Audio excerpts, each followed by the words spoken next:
Okay, here's day 5 of the 30-day minimalist challenge. Today, I'm going to show you how to declutter your paper clutter with a concept called the one-touch rule. Trust me, it's simpler than you think.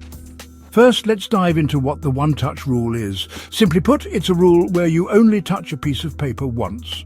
Once it's in your hands, you decide its fate immediately. Keep, digitize, or toss. No more piles growing on your desk. So first things first. Step 1. Gather all your paper clutter into one spot. This might seem overwhelming, but it's essential to see the full extent of what you're dealing with. Did you know that the average person wastes over 4 hours a week dealing with paper clutter? That's nearly 10 days a year. Step 2. Sort through your papers. As you pick up each item, remember the one-touch rule. Decide right then and there if you need to keep it, digitize it, or toss it. Important documents like tax records, keep.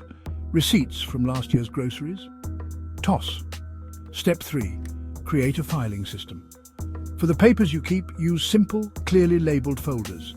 Digitize the rest using apps like Evernote or Google Drive. This makes your important documents searchable and accessible anytime, anywhere. Step 4. Maintain the system. Set a weekly routine to handle new papers. This way, you prevent clutter from piling up again.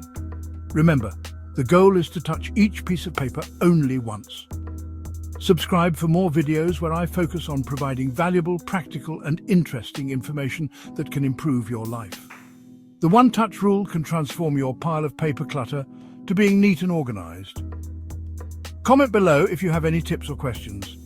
And in the next video, I'll cover how to create a capsule wardrobe on a budget.